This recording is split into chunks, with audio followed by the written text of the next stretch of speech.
Hello बच्चों, कैसे हैं आप? आई होप सो सब ठीक ठाक होगा। चलिए जी, आज बच्चे हम रिव्यू करने वाले हैं। सर किसका रिव्यू करेंगे बच्चे? हम करेंगे CA inter group 2 advance accounting दिसंबर 21 के पेपर को, जो कि आज ही हुआ है।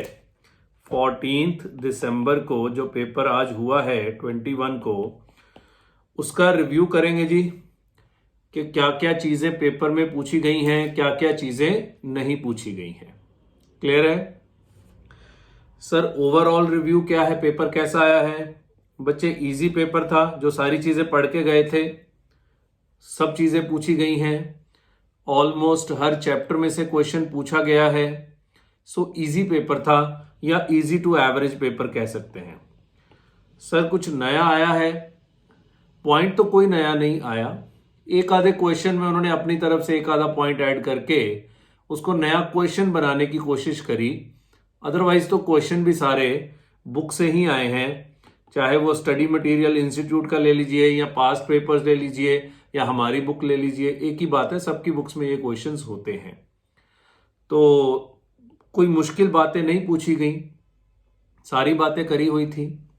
तो इस वीडियो के अंदर हम लोग चर्चा करेंगे कि क्या क्या क्वेश्चंस पूछे गए हैं। पूरा सोल्यूशन नहीं करेंगे, रिव्यू करेंगे। मैं ऊपर ऊपर से ही बता पाऊंगा, बिकॉज जल्दी से मुझे एक छोटा सा रिव्यू करना होता है ताकि बच्चे समझ जाएं कि हाँ, आने वाले बच्चों के लिए होता है ये रिव्यू, जो नेक्स्ट अटेम्प्ट में पेपर देंगे उनके लिए होता है ये रिव्यू, ना कि जो आज पेपर दे के आए हैं। जो आज पेपर दे के आए हैं, आई विल से कि वो इस वीडियो को भी ना देखें। वो बेटर है कि वो एग्जाम के बाद देखें इस वीडियो को, अभी वो अपना पेपर दें। ठीक है ना? नहीं तो मैं तो वैसे भी ज्यादा भी सॉल्यूशंस के ऊपर चर्चा नहीं करूंगा, खास करके उन बच्चों के लिए, क्योंकि कोई रहता नहीं है, सब देखते हैं।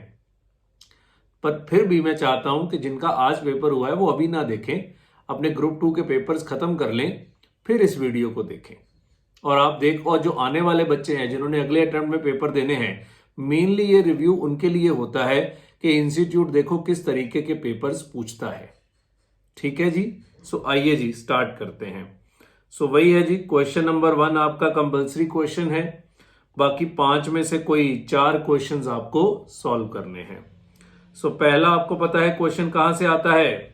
अकाउंटिंग स्टैंडर्ड से आता है, और इस बार एएस के क्वेश्चंस बहुत इजी पूछे गए हैं। आइए जी, पहला क्वेश्चन आया है जी एएस 4 से। आपको विद रीजन बताना है कि ये एडजस्टिंग इवेंट है या ये नॉन एडजस्टिंग इवेंट है। और बोर्ड ऑफ डायरेक्टर्स ने बुक्स ऑफ अकाउंट्स को 10/7 को अप्रूव किया है। बहुत ही सिंपल क्वेश्चन था। पहला पॉइंट है कि आपने इक्विटी डिविडेंड दिया है 2021 का 15/5/2021 को। तो देखो जिसका पेपर है उसने लिखा ही हुआ है ये नॉन एडजस्टिंग इवेंट है, बिकॉज ये बैलेंस शीट डेट के बाद डिक्लेयर होता है, तो ये कभी एडजस्टिंग इवेंट नहीं होता। फिर 5/3 को ईयर एंड होने से पहले 53,000 cash was collected from customer but not deposited by the cashier. Year and होने से पहले कैश कलेक्ट किया पर डिपॉजिट नहीं किया कैशियर ने। ये फ्रॉड बाद में डिटेक्ट किया, पर 10/7 से पहले किया। ये एडजस्टिंग इवेंट है, बच्चे ने लिखा भी हुआ है। इस तरह के क्वेश्चंस ऑलरेडी बुक में हम लोगों ने करे हुए हैं। फिर कहता है जी एक बिल्डिंग डैमेज हो गई है आग के कारण 23/5/2021 को, और लॉस हुआ है 81 लाख का। बच्चे ये नॉन एडजस्टिंग इवेंट है, ये बच्चे ने गलत लिखा है जिसका भी ये पेपर है। ये नॉन एडजस्टिंग इवेंट है, बिकॉज आग लगना ईयर एंड पे मुझे थोड़ा ना पता था कि ये आग लग जाएगी ना। एडजस्टिंग इवेंट क्या होते हैं? Which provided further evidence of condition और situation existing on the balance sheet date. ये भी एक नॉन एडजस्टिंग इवेंट है। और हम हमेशा बोलते हैं जब आग लगने की बारी आए तो हमेशा लिख के आया करो कि अगर इसके कारण गोइंग कंसर्न अजम्पशन इंपैक्ट हो रही है तो फिर books of accounts non going concern basis पे बनाए जाएंगे। हालांकि इस क्वेश्चन में जरूरत नहीं थी, बिकॉज उसने तो सिंपल पूछा था कि ये एडजस्टिंग इवेंट है या ये नॉन एडजस्टिंग इवेंट है। बिल्कुल सिंपल सा क्वेश्चन है, ऑलरेडी बुक में ये सवाल था। मैं ये क्वेश्चंस आपको बुक से दिखाऊंगा भी, सिर्फ इसलिए कि आपको पता लगे कि नया कुछ नहीं आता पेपर में। जो चीजें आप पढ़ के जाते हैं एज इट इज वही चीजें एग्जाम के अंदर पूछी जाती हैं। सिर्फ इसलिए दिखाते हैं, और मैं स्टडी मटेरियल से नहीं दिखा पाता बिकॉज हमारे बच्चों ने ये बुक पढ़ रखी होती है, सो हमारे लिए वहां से इजी होता है और मुझे भी वहां से ढूंढना इजी होता है, नहीं तो ये सारे क्वेश्चंस आपको स्टडी मटेरियल में भी मिल जाएंगे। सो पहला क्वेश्चन तो बहुत इजी था जी, 5 मार्क्स का। दूसरा 5 मार्क्स का क्वेश्चन बच्चे AS 9 से पूछा है, ये भी पुराना ही क्वेश्चन है, किया हुआ है क्लास में। आपको बताना है you are required to advise with valid reason the amount to be recognised as revenue under the provisions of AS 9। So AS 9 के तहत कितना रेवेन्यू रिकॉग्नाइज किया जाएगा वो बताना है। पहला वो कह रहा है 15 नवंबर को 5 लाख के गुड्स बेचे हैं अप्रूवल बेसिस पे। अब अप्रूवल बेसिस पे गुड्स बेच के आप रेवेन्यू नहीं रिकॉर्ड कर सकते, AS 9 कहता है आपको अप्रूवल आनी जरूरी है। पीरियड ऑफ अप्रूवल है 4 महीने का, after which they were considered sold.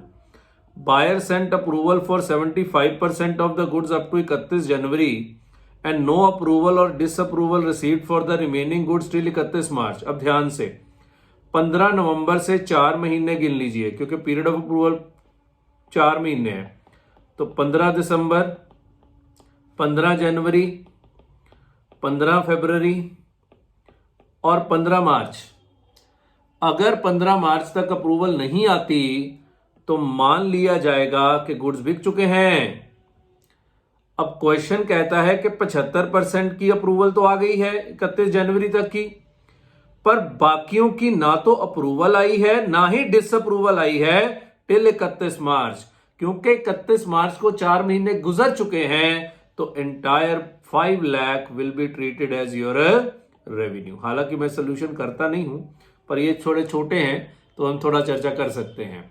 सो क्योंकि 31 मार्च तक 4 महीने हो चुके हैं और कस्टमर ने डिसअप्रूवल नहीं किया, तो मान के चलेंगे उसने अप्रूवल ही किया, और ये 5 लाख का 5 लाख रेवेन्यू मान लिया जाएगा, बिकॉज आपको 31 मार्च तक का आंसर करना होता है। क्लियर हो गई बात? नेक्स्ट, 31 मार्च को goods worth 240 were sold to Bright Limited, but due to refurnishing of their showroom being underway on their request the goods were delivered on 10th April. बच्चे हम क्लास में साफ साफ पढ़ाते हैं, AS 9 कहता है if goods are delayed at the buyer's request तो आप रेवेन्यू रिकॉग्नाइज कर सकते हैं। सो यहां भी बायर ने डिले किया है, तो क्या 240 का रेवेन्यू रिकॉर्ड हो जाएगा? यस, रिकॉर्ड हो जाएगा, बिकॉज बायर ने गुड्स को डिले किया है डिलीवरी लेने से। If delivery is delayed at the buyer's request full amount of revenue can be recognised. So यहां भी आप फुल रेवेन्यू रिकॉर्ड कर सकते हैं। Rainbow Limited supplied goods worth 6 lakh to Shyam Limited and concurrently agreed to repurchase the same goods on 14th April. नहीं बच्चे, ये आप रेवेन्यू रिकॉर्ड नहीं कर सकते, इसको बोलते हैं सेल विद रीपरचेज एग्रीमेंट, कि आज आपने गुड्स बेचा और साथ में रीपरचेज एग्रीमेंट भी कर लिया। AS 9 कहता है ये सेल ही नहीं है, आप रेवेन्यू रिकॉर्ड नहीं कर सकते, रादर ये एक लोन होता है, और हमने क्लास में इस पे डेडिकेटेड क्वेश्चन कराया हुआ है। ड्यू लिमिटेड, तो थर्ड केस में कोई रेवेन्यू नहीं है। Dew Limited use certain assets of Rainbow Limited. Rainbow Limited receive 7.5 lakh and 12 lakh as interest and royalty respectively during 2021। तो बच्चे इंटरेस्ट रिकॉर्ड होता है एक्रूअल बेसिस पे, इसमें आपको यही लिखना है कि इंटरेस्ट रिकॉर्ड होता है एक्रूअल बेसिस पे और रॉयल्टी रिकॉर्ड होती है as per the terms of agreement. इसमें आपको ये नहीं बताना कितना रेवेन्यू है, चलो लॉजिक देना है कि अगर ये सारा अपने साल का ही है तो 7.5 लाख का ब्याज आप रिकॉर्ड कर सकते हैं और 12 लाख की रॉयल्टी भी रिकॉर्ड कर सकते हैं as per the terms of the agreement. ये सब AS 9 में पढ़ते हैं हम लोग। 25 दिसंबर को 40 लाख के गुड्स बेचे कंसाइनमेंट पे। कंसाइनमेंट पे बेचना सेल नहीं होती, अब रेवेन्यू नहीं रिकॉर्ड कर सकते अनलेस के कंसाइनी आगे बेच दे। Of which 40% of the goods were unsold are lying with the consignee at the year end on 31 March. 40% of goods अभी कंसाइनी के पास पड़े हैं, तो रेवेन्यू कितना रिकॉर्ड होना चाहिए? 4 लाख का 60% यानी कि 2,40,000। सो ये थोड़े छोटे एक एक नंबर के क्वेश्चंस थे, तो मैंने जल्दी जल्दी से इनके सॉल्यूशंस को भी डिस्कस कर दिया। सो ये AS 9 का क्वेश्चन है। इस तरह के क्वेश्चन पहले भी पूछे गए हैं, नया सब नहीं था ये। ये बच्चे AS 26 का क्वेश्चन है। AS से काफी क्वेश्चन आए हैं। 30-35 नंबर का पेपर अकाउंटिंग स्टैंडर्ड से आया है। 6 क्वेश्चन अकाउंटिंग स्टैंडर्ड से आए हैं। सो हमेशा हम बोलते हैं कि ग्रुप 2 में accounting standards are very very important. आइए जी, ये पुराना क्वेश्चन है, किया हुआ है क्लास में।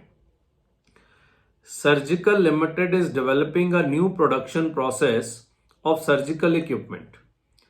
During financial year ended 31 March, the total expenditure incurred on the process was 67 lakh. The production process met the criteria for recognition as an intangible asset on 1st January 2020. Expenditure incurred till that date was 35 lakh. हमने S 26 में पढ़ा हुआ है कि research phase का खर्चा PL में जाता है, डेवलपमेंट फेज का खर्चा कैपिटलाइज होता है। अब वो कह रहा है ये एक साल है, 1 जनवरी को आपका डेवलपमेंट फेज स्टार्ट हो गया है 1/1/20 को, यहां से यहां तक का खर्चा 35 लाख है, टोटल खर्चा 67 लाख है, तो फिर ये कितना हो गया 32 लाख। तो 35 लाख आप कैपिटलाइज करा सकते हैं। Expenditure incurred till that date was 35 lakh, ये कैपिटलाइज हो जाएगा। सॉरी 35 लाख तो पीएल में जाएगा, रिसर्च फेज का खर्चा है, ये 32 कैपिटलाइज हो जाएगा। फिर वो कह रहा है हमने अगले साल फिर खर्चा किया है 105 लाख का, तो अगले साल फिर 105 लाख का खर्चा किया है, और किसी भी हालत में amount to be capitalise should not exceed recoverable amount. तो 105 प्लस 32 कितना हो गया 137। रिकवरेबल अमाउंट है 89, तो आप कितना रिकॉर्ड करोगे 89, और बाकी दोनों का डिफरेंस कहां जाएगा पीएल में। मैं जल्दी जल्दी से डिस्कस कर दिया, ये क्वेश्चन बुक में किया हुआ है। वो कह रहा है बताओ 31 मार्च 2020 को पीएल में कितना जाएगा, पीएल में जाएगा जी 35 लाख। वो कह रहा है कैरिंग अमाउंट बताओ 31 मार्च 2020 को, कैरिंग अमाउंट है जी 32 लाख। फिर वो कह रहा है जी expenditure to be charge to PL for 31 March, इन दोनों का डिफरेंस पीएल में जाएगा 48, क्योंकि 137 है, आप 89 रिकॉर्ड कर रहे हो, और कैरिंग अमाउंट आएगी उसकी 89 जो कि रिकवरेबल अमाउंट है। सो मैंने जल्दी जल्दी से डिस्कस कर दिया, कुछ नहीं था सवाल, बहुत इजी क्वेश्चन था, क्लास में किया हुआ है। अब मैं जाना नहीं चाहता बुक पे कि कौन सा क्वेश्चन है। Accounting standard 14, calculation of purchase consideration. Chapters के मैं सारे क्वेश्चन आपको दिखाऊंगा कि देखो ये सिमिलर क्वेश्चन इन लोगों ने पूछे हैं। सो ये आपका है अमेलगमेशन, ये बायबैक खुला हुआ है।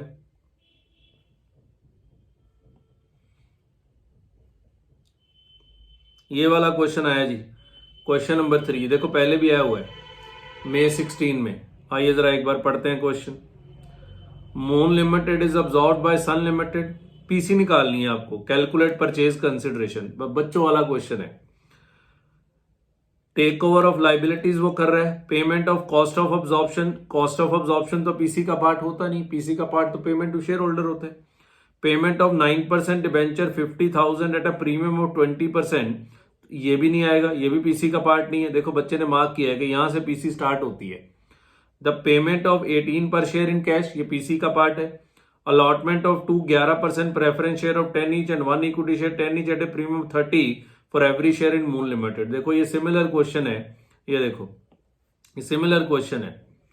ये देखो कि कैश दे रहे हैं 15 रुपए, 11% प्रेफरेंस शेयर देंगे, 4 इक्विटी शेयर देंगे एट अ प्रीमियम ऑफ 20, और उसके नंबर ऑफ शेयर 1.5 लाख है। यहां भी देखो नंबर ऑफ शेयर उस कंपनी के 1.5 लाख ही। तो वेरी वेरी इजी। तो फर्स्ट क्वेश्चन पूरा ही बहुत ज्यादा इजी था, कुछ भी नहीं था पहले सवाल में। हालांकि फोर्थ क्वेश्चन है तो AS 14 का ही, पर हम तो AS 14 पूरा किसके साथ पढ़ते हैं, अमेलगमेशन चैप्टर के साथ। सो एक भी क्वेश्चन ऐसा नहीं था पहले कंपलसरी क्वेश्चन में जिसको देख के थोड़ा सा भी डर लगना चाहिए कि हाँ कोई नई चीज पूछ रही है, कुछ भी नहीं था। चलिए आइए अब आगे हम आंसर्स नहीं डिस्कस करेंगे बिकॉज बड़े बड़े क्वेश्चन है। ये एक सरप्राइज था 2A, थ्योरी पूछ लिया जी कि preference shares with differential rights issue करे जा सकते हैं कि नहीं, और कंडीशंस लिखी है to deal with equity shares with differential rights. अब मुझे नहीं पता कौन ये पढ़ के गया था कि नहीं हम तो नहीं पढ़ाते ये क्लास में, फ्रैंकली स्पीकिंग। सो हमारे बच्चों को तो ये शायद ही आता हो जो खुद से पढ़ गया हो, क्योंकि थ्योरी नहीं पढ़ाई जाती है अकाउंट्स के पेपर में, हम नहीं कराते ये क्लास में। पर चलो उन्होंने पूछा है 5 नंबर का, अगर किसी ने ये क्वेश्चन अटेम्प्ट किया होगा तो शायद उसको ये छोड़ना पड़ा होगा, ठीक है ना, नहीं तो ये चॉइस में भी छोड़ सकते थे। ये 15 नंबर का अमेलगमेशन का क्वेश्चन आया है, बिल्कुल सिंपल क्वेश्चन है। 2 कंपनियां हैं, Dak Limited, Fair Limited. Share capital, reserve and surplus, note number 1, note number 2। Non current liabilities में लॉन्ग टर्म बोरिंग में 10% डिबेंचर, करंट लाइबिलिटीज में trade payable. PPE non current investments, inventory, trade receivable, cash and cash equivalent, notes to accounts में share capital, preference share, revaluation reserve, general reserve, investment allowance reserve, statutory reserve, profit and loss account. Bright Limited will issue 5 equity share for each equity share of dark limited, तो swap ratio दी हुई है, and 4 equity share for each equity share of fair limited. Amalgamation है तो दोनों की PC निकालनी पड़ेगी। एक शेयर देना है 35 का जिसकी फेस वैल्यू 10 रुपए है। प्रेफरेंस शेयर होल्डर्स ऑफ दोनों कंपनीज को equal number of preference share देने हैं at a price of 160। 10% debenture holders को इतने डिबेंचर्स देने हैं कि उनका इंटरेस्ट मेंटेन हो जाए। इन्वेस्टमेंट अलाउंस रिजर्व को मेंटेन करना है। लिक्विडेशन एक्सपेंसेस 6 लाख 3 लाख है जो नई कंपनी पे करेगी। सारे एसेट्स लाइबिलिटीज टेकन ओवर है एट बुक वैल्यू डिबेंचर्स को छोड़ के, क्योंकि डिबेंचर्स आपको इतने इश्यू करने हैं कि ब्याज मेंटेन हो जाए, तो बाकी सब बुक वैल्यू पे है। ऑथोराइज शेयर कैपिटल इतनी है। वो कह रहा है after issuing required number of share to liquidator Bright Limited issued balance share to public, the issue was fully subscribe. तो जितने भी कह रहा है उसके बैलेंस शेयर बचे हैं उसने पब्लिक को इशू कर दिए। बैलेंस शेयर कैसे निकलेंगे आपको देखना पड़ेगा कि न्यू कंपनी की ऑथोराइज्ड कैपिटल कितनी है, ये कहीं दी हुई है, एक मिनट रुको, हाँ ये दी हुई है ना। तो जितने शेयर इशू हो गए बाकी आप पब्लिक को जारी कर दीजिए। सिर्फ बैलेंस शीट बना के दिखानी है। अमेलगमेशन है इन द नेचर ऑफ परचेज। ये सिमिलर क्वेश्चन देखिए क्लास में किया हुआ है, मैं दिखाता हूं आपको। हालांकि ये एक जनरल सवाल था, अमेलगमेशन के सारे ही सम ऐसे होते हैं, पर स्टिल अगर आपको सिमिलर ही देखना है कि हाँ ये दिखाओ कि सिमिलर क्वेश्चन था ये, तो ये वाला क्वेश्चन था आई थिंक, इससे मिलता जुलता है, एग्जैक्टली तो नहीं मैच करेगा। ये वाला क्वेश्चन नंबर 16 था हमारी बुक का। ये देखो 10% डिबेंचर होल्डर्स को डिस्चार्ज करें, इतने डिबेंचर्स के सेम इंटरेस्ट मेंटेन हो जाए। प्रेफरेंस शेयर को equal number of preference share जारी करें, इक्विटी शेयर को इक्विटी शेयर जारी करें। बस इसमें लिखा है कि बैलेंस शेयर, जो सवाल इंस्टीट्यूट ने डाला वहां एक पॉइंट आ गया कि बैलेंस शेयर पब्लिक को इशू कर दिए जाएंगे, यहां वो पॉइंट नहीं है, बाकी सारा क्वेश्चन सेम था। सो ये पास्ट आरटीपी से उठाया हुआ क्वेश्चन था, उसमें एक ही पॉइंट ऐड किया गया, ये वाला पॉइंट नंबर 6, बाकी और कुछ भी नहीं था। बिल्कुल सिंपल क्वेश्चन था। बैलेंस शीट बनानी थी, कोई एंट्रीज नहीं करनी, कोई कुछ नहीं करनी। यहां भी क्या बैलेंस शीट ही मांगी हुई थी। Yes, prepare the balance sheet of XY Limited after amalgamation has been carried out on the basis of amalgamation in the nature of purchase. तो मैं ये इसलिए नहीं दिखा रहा कि देखो मेरी बुक से क्वेश्चन आ गया, मैं फिर बार बार बोलता हूं ये क्वेश्चन इंस्टीट्यूट के हैं। देखो आरटीपी का क्वेश्चन है, मैंने घर पे थोड़ा ना बनाया है। जिसने भी नॉर्मल अमेलगमेशन पढ़ा हुआ है वो आराम से इस क्वेश्चन को कर लेगा। किसी को वो क्वेश्चन याद थोड़ा होगा कि हमने किताब से में ये सवाल किया था। क्वेश्चन तो कॉन्सेप्ट से ही सॉल्व होते हैं। सो जिसने भी आराम से अमेलगमेशन किया हुआ है वो ये 15 नंबर का क्वेश्चन तो आराम से निकाल लेगा। हाँ नो डाउट समय लगता है इस तरह के क्वेश्चंस करने में। 15 नंबर के 3 क्वेश्चंस पूछे हुए हैं तो समय तो लगता है इनको सॉल्व करने में, ठीक है ना। पर जो अच्छी तैयारी करके गया है उसके लिए क्वेश्चन मुश्किल नहीं था। लो जी 15 नंबर का फिर से इन्होंने सीपीएल पूछ लिया है, कंसोलिडेटेड पीएल। तो होल्डिंग कंपनी के चैप्टर से, कंसोलिडेशन के चैप्टर से 2 बार लगातार पिछले 4-5 अटेम्प्ट में 3 बार सीपीएल का क्वेश्चन आ गया है। सीपीएल का एक ही क्वेश्चन है किताब में, वही डाली जा रहे हैं। सो इक्विटी शेयर कैपिटल दिए हुए हैं, फिनिश गुड्स का ओपनिंग स्टॉक दिया हुआ है, क्लोजिंग स्टॉक दिया हुआ है, dividend income, other non operating income, बस सीपीएल में तो कुछ होता ही नहीं, जोड़ना ही होता है सबको। और ये 2-3 पॉइंट होते हैं कि 1 सितंबर को moon limited acquired 50,000 equity share of 100 each fully paid up in star limited. यहां कोई बच्चे गलत ना कराए हो, बिकॉज ये 31 मार्च 2021 को है और जो अक्वायर किया गया है वो 1 सितंबर को अक्वायर किया गया है। बुक में जो क्वेश्चन था इधर देखिए जरा,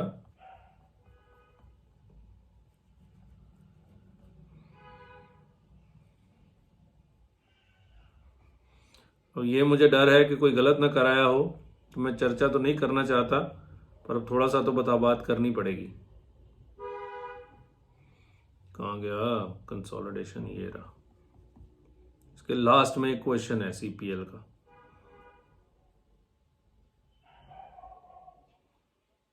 ये रहा।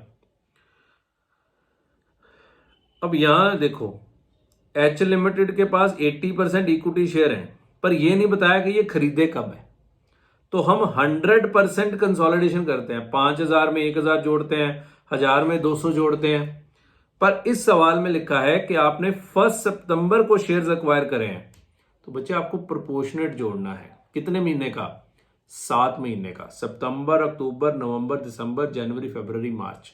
मतलब सेल में सेल, ये 6 लाख नहीं, 60 लाख नहीं जुड़ेगा, इंटू 7/12 जुड़ेगा।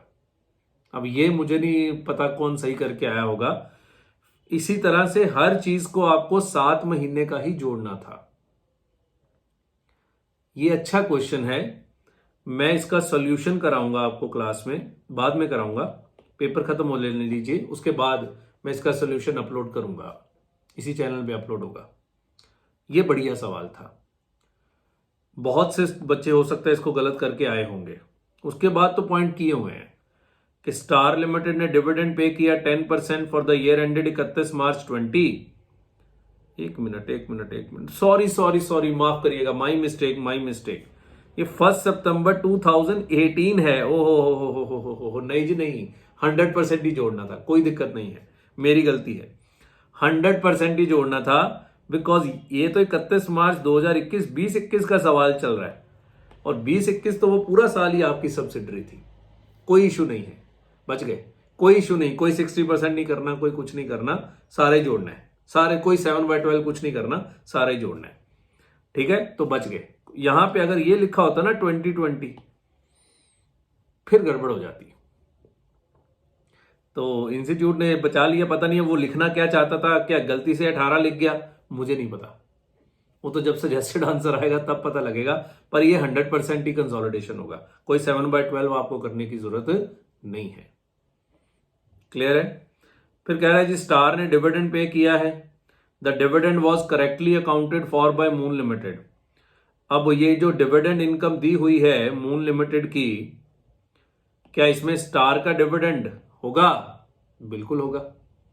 ठीक है ना, वो डिविडेंड हटाना पड़ेगा आपको। यस, क्योंकि आप डिविडेंड कैसे जोड़ सकते हैं, आप तो उसके सारी प्रॉफिट ही जोड़ रहे हैं, उसी प्रॉफिट से तो वो डिविडेंड देता है। ये पॉइंट इसमें था, एक मिनट लाओ चेक करते हैं। हाँ था, H Limited to credit to its profit and loss account the proportionate amount of dividend declare. तो ये तो बच्चों ने किया हुआ था पॉइंट, ये 150 ऊपर ही दिया हुआ था, तो ये पॉइंट तो किया हुआ था, तो इसमें कोई ज्यादा चर्चा रिक्वायर्ड नहीं है। ये आपको हटाना पड़ता है डिविडेंड। फिर आपको पता है आपको अनरियलाइज प्रॉफिट भी हटाना होता है, फिर कुछ कॉन्ट्रा एडजस्टमेंट्स होते हैं, एक एक खर्चे से हटेगा, दूसरे की इनकम से हटेगा। वो ये इजी क्वेश्चन था, क्योंकि इसमें कोई दिक्कत नहीं थी। ये सारे पॉइंट्स क्लास में किए हुए हैं। जैसे ये देखो, स्टार लिमिटेड ने कुछ रिसोर्सेज यूज किए मून लिमिटेड के, और स्टार लिमिटेड ने 50,000 रॉयल्टी पे करा मून लिमिटेड को। अब ये मून लिमिटेड का कहां जुड़ा होगा? अदर नॉन ऑपरेटिंग रेवेन्यू में जुड़ा होगा, 3.5 लाख, है ना, क्योंकि सेल तो एक ऑपरेटिंग रही है, नहीं ये रॉयल्टी अदर ऑपरेटिंग इनकम ही होगा ना, तो यहीं पे जुड़ा होगा, तो यहां से हटेगा, प्लस इसके रॉयल्टी पेड में से माइनस होगा। सो वो कॉन्ट्रा एडजस्टमेंट्स हैं, ये आपके क्लास में किए हुए हैं, तो ये इजी क्वेश्चन मानूंगा मैं, कोई इसमें मुश्किल नहीं था।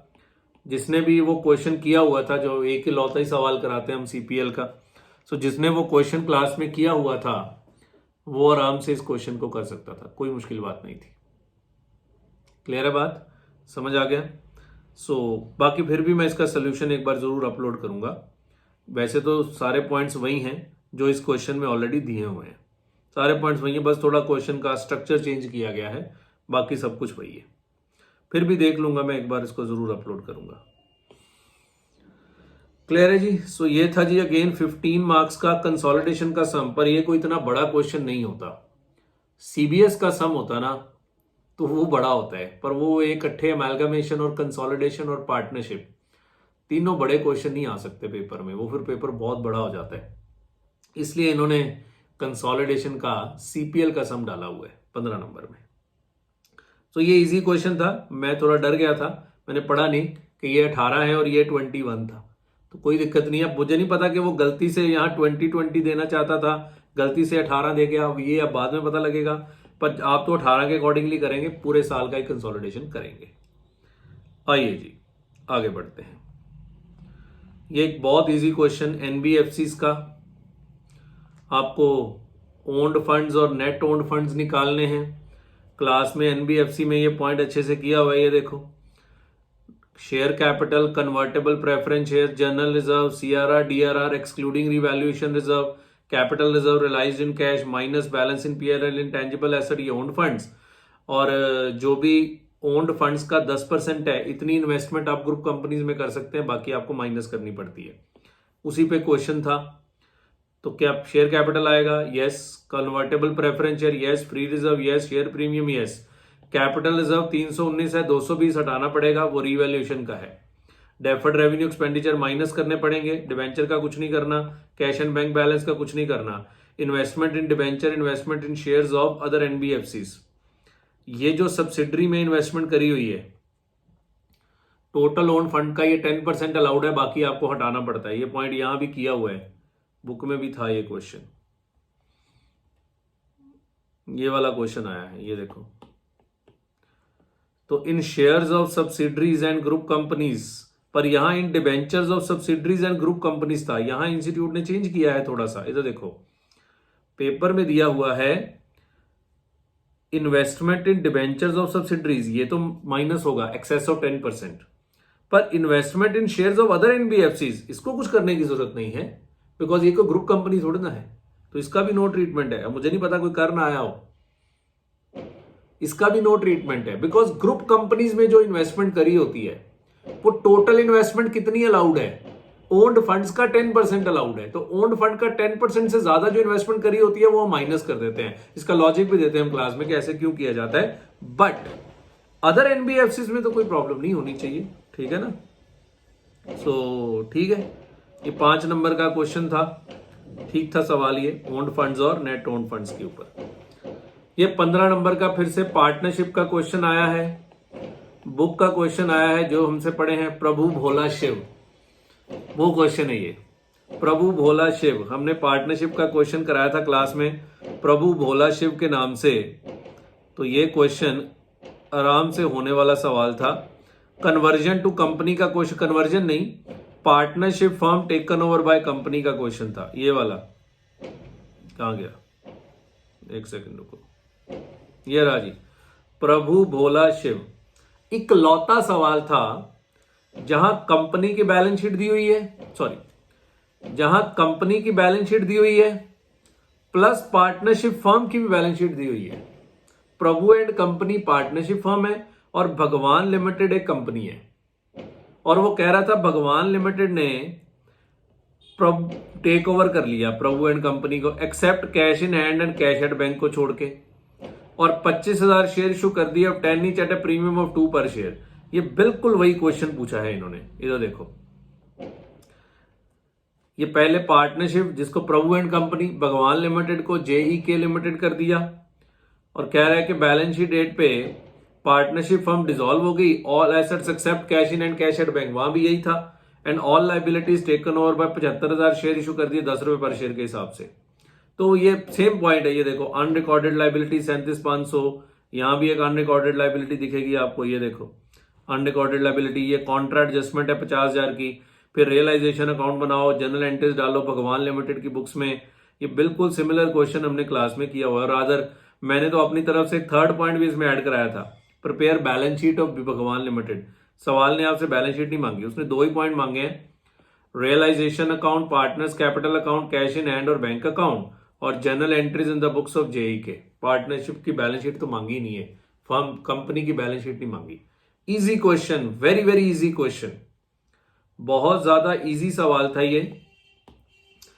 अब तीनों 15 नंबर के क्वेश्चन पेपर में नहीं करने चाहिए, नहीं तो फिर पेपर बहुत बड़ा हो जाता है, आपको सॉल्व करने में बहुत समय लगेगा। इन तीनों में से एक तो छोड़ना चाहिए, पर छोड़ने लायक कोई था नहीं, तो किसी को सीपीएल अगर अच्छे से ना आता हो सकता है उसने वो छोड़ा हो। ये सवाल तो बच्चे बहुत इजी था, मैं तो ये जरूर करता, क्योंकि इसका थ्योरी क्वेश्चन भी बहुत इजी था। देखो, state the circumstances when Garner versus Murray is not applicable, when all partners are insolvent, when only one partner is solvent, and when the partnership deed specifically provides for the treatment in case of insolvency of a partner।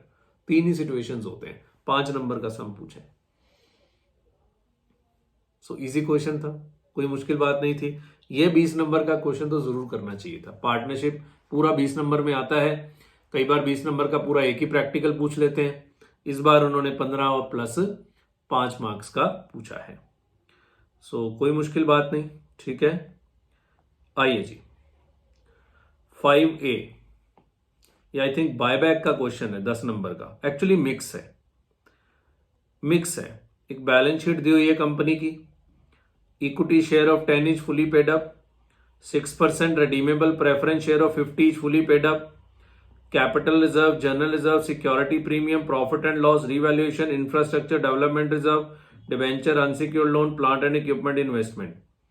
फिर कह रहा है company preference share redeem कर रही है at a premium of 10% on 1 April, तो preference share redemption की entry CRR बनेगा जो ग्रुप 1 में बनाते हैं।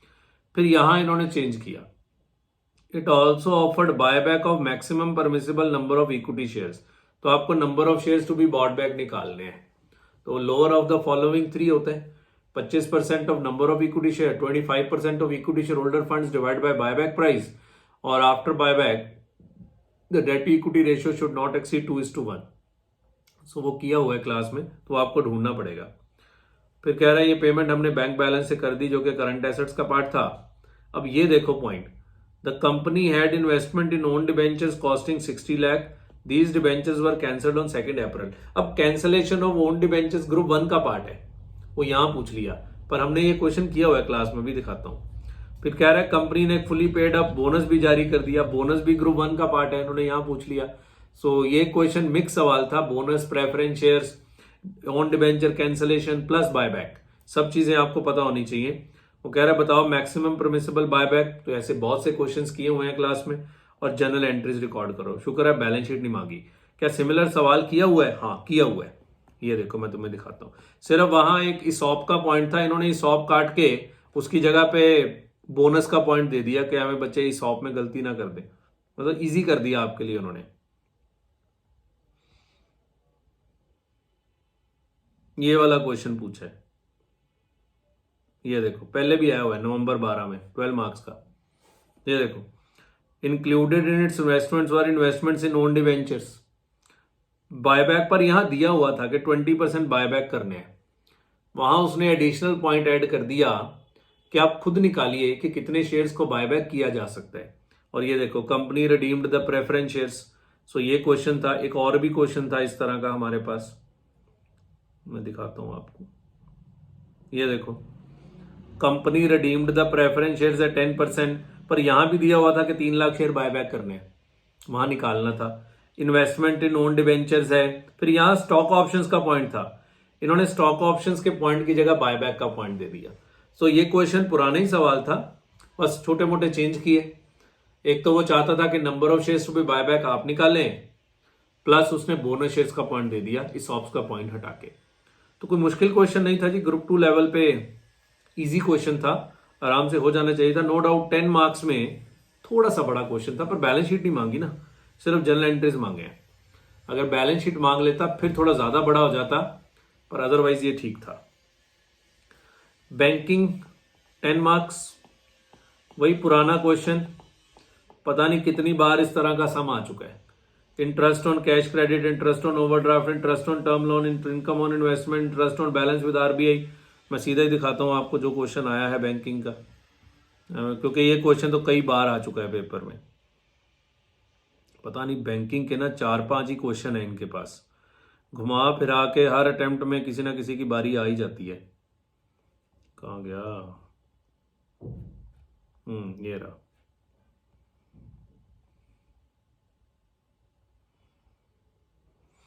चार 5 क्वेश्चन रखे हुए हैं इंस्टीट्यूट ने बैंकिंग के, वही डालते रहते हैं घुमा फिरा के। ये देखो इंटरेस्ट ऑन टर्म लोन, नहीं ये नहीं है, कहाँ गया? ये नहीं, ये भी नहीं है। ये interest on cash credit, interest on overdraft, interest on term loan, income on investment, interest on balance with RBI। हूबहू क्वेश्चन चेप के देते हैं। देखो पहले भी आया हुआ है पेपर में, तो पहले भी 10 नंबर का ही आया था, वही cash credit, overdraft, term loan, NPA दिए हुए हैं, फिर NPA के प्रोविजन निकालना है। सबसे इजी चैप्टर है ये आपके सिलेबस का, बैंकिंग, और हर बार क्वेश्चन भी जरूर आता है। सो हर चैप्टर में से सवाल आया है, देखो हर चैप्टर में से कुछ ना कुछ पूछा हुआ है, तो इस पे तो क्या पढ़े, सेम ही क्वेश्चन पूछा। तो ये भी 10-10 मार्क्स की इजी क्वेश्चंस थे। लास्ट नंबर 6, इसमें से भी 5 में से 4 करने, आई थिंक 2 इसमें भी अकाउंटिंग स्टैंडर्ड्स के क्वेश्चंस हैं। यस, ये पहला 6 है, लिक्विडेशन का क्वेश्चन था। ये क्वेश्चन तो पुराना था, रिक्वायरमेंट नहीं थी। आइए जरा देखते हैं। A liquidator is entitled to receive remuneration at 3% on assets realized and 4% on payment made to creditor and company's bankers। ये नई चीज है, बैंकर्स मतलब कोई लोन होगा, अनसिक्योर्ड लोन होगा ना, तो वो कह रहा है 4% क्रेडिटर और बैंकर्स को जो पेमेंट होगा उसका 4%। The assets were realized for 80 lakh। All the assets of the company have been charged to the company's banker। नहीं जी, सिक्योर्ड लोन है। सिक्योर्ड लोन मतलब फ्लोटिंग चार्ज, क्योंकि all the assets have been charge, तो ये floating charge हो गया ना। टू होम द कंपनी ओज 1 करोड़, तो बैंकर्स को देना है जी 1 करोड़, तो ये फ्लोटिंग चार्ज होना चाहिए, है ना, क्योंकि ऑल द एसेट्स का मतलब क्या होता है, फ्लोटिंग चार्ज क्या होता है, charge on all the assets of the company. अब प्रॉब्लम ये है कि एसेट्स रिलाइज 1 लाख है और बैंकर्स को ही 1 करोड़ देना है। Company owes the following amounts to others. Workers को 25 लाख देना है, अदर प्रोफेशनल क्राइटर्स को 20 लाख देना है, अनसिक्योर्ड क्राइटर्स को 10,50,000 देना है। ठीक है जी। With reference to the provisions of companies act you are required to calculate the amount payable to workers. तो वर्कर्स को तो सबसे पहले देते हैं, सबसे पहला नंबर वर्कर्स का होता है ना, ओवर राइडिंग प्रेफरेंशियल पेमेंट्स। उसके बाद अदर प्रोफेशनल क्राइटर्स को 20 लाख, अनसिक्योर्ड क्रेडिटर्स। अब ये कंपनीज बैंकर्स को तो इसके बाद पैसा मिलना चाहिए, क्योंकि वो तो फ्लोटिंग चार्ज द्वारा सिक्योर्ड है, और प्रेफरेंशियल क्राइटर्स के बाद उन्हीं का नंबर आता है। इन्होंने लास्ट में पूछा हुआ है। ये क्वेश्चन कुछ अजीब लग रहा है, क्योंकि बैंकर को तो 1 करोड़ देना है, और अगर तीसरे नंबर पे बैंकर आ गए तो अनसिक्योर्ड को तो कुछ मिल ही नहीं पाएगा।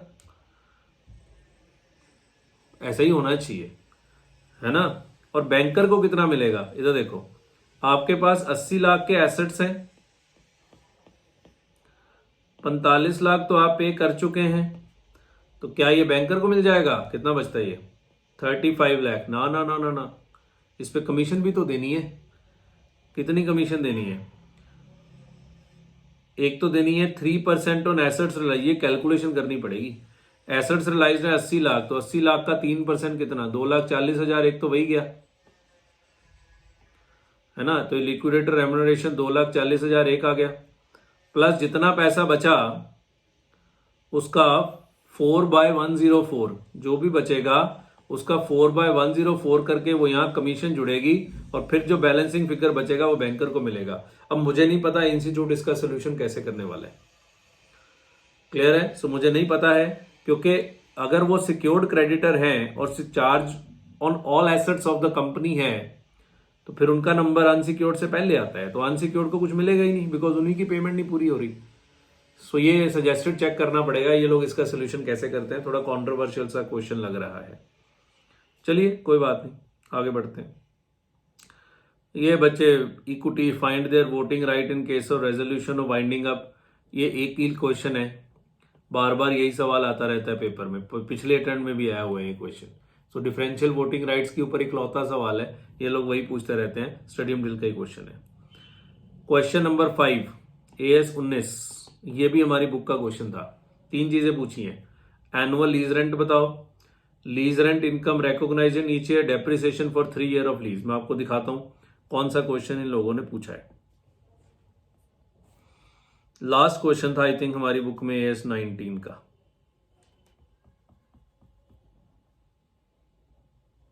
ये रहा AS 19, जहां तक मुझे याद है ये लास्ट क्वेश्चन था। हाँ देखो, लीज रेंट बताओ, lease rent income to be recognised in each year और डेप्रिसिएशन ऑफ 3 ईयर। तो सिमिलर क्वेश्चन पेपर में छपा हुआ आ गया, देखो सिमिलर क्वेश्चन। सो ये बुक का क्वेश्चन था, AS 19 का किया हुआ क्वेश्चन था, कोई मुश्किल सवाल नहीं था। हाँ, जिसने नहीं किया उसके लिए ये मुश्किल क्वेश्चन था। ये तो बच्चे AS 20 का एक जनरल क्वेश्चन है, कि at the time of diluted EPS effect is given to all dilutive potential shares that are outstanding. इसके ऊपर कमेंट करना है। ये सिमिलर क्वेश्चन क्लास में किया हुआ है और बेसिक और डाइल्यूटेड ईपीएस निकाल के दिखाना है। मैं आपको एक बार जरूर दिखाना चाहूंगा कि ये कौन सा क्वेश्चन हमारे आया है।